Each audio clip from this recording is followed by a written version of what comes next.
కార్యక్రమం నేను ఎందుకో మా లక్ష్మణ్ ఇంత ఇబ్బంది పెడతా ఉన్నాడు. ఆయన కరీంనగర్ లో ఉన్నాడు, ఈ సెమినార్ పెట్టి మరి ఎందుకు ఇంత ఇబ్బంది పెడుతున్నారు అనేది నాకు అర్థం కాలేదు.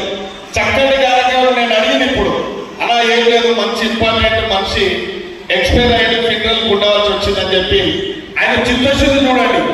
ఫింగర్ చేసుకొని ఒక మంచి గౌరవం ఇచ్చి చనిపోయిన అతని గౌరవం ఇచ్చి ఫింగర్ పోయి మళ్ళా పిల్లలను ఈ సెమినార్ సక్సెస్ చేయడానికి ఇచ్చేసిన శ్రమ అనుకోకుండా వచ్చినందుకు వారికి ప్రత్యేకంగా ధన్యవాదాలు తెలియజేస్తాను. నన్ను పక్క కూర్చొని నడుపుతా ఉన్నాడు, అన్న మనం గురుకుల పాఠశాల పక్క భవనాలు లేవు, ఆయన పక్క భవనాలు సాక్ష్యం చేయాలని నేను అడగకుండే చెప్పేచుడు. చాలా సంతోషం అన్న.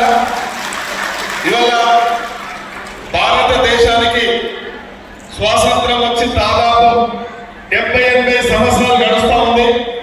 మనకు స్వాతంత్రం వచ్చినప్పుడు మన దేశంలో అక్షరాస్యత పరిస్థితి చాలా దీనస్థితి పరిస్థితి కాబట్టి అప్పటి ప్రభుత్వాలు అప్పటి నాయకులు ఇవాళ విద్యతోనే అన్ని సాధించవచ్చు, విద్య లేని వాడు వింత పశువు అన్నట్టుగా ఆ రోజు ఆ నాయకులు ఆలోచన చేసి ఈ యొక్క ప్రభుత్వాలు ఏర్పాటు చేసిన తర్వాత గ్రామీణ ప్రాంతాల నుంచి మొదలుపెట్టిన ఆ రోజు ప్రతి ఒక్కరు విద్యావంతులు చేయాలి, విద్యావంతులు చేసినప్పుడే ఈ దేశం అభివృద్ధి చెందుతుంది, ఈ ప్రపంచంతో పోటీ పడగలుగుతామని చెప్పి ఒక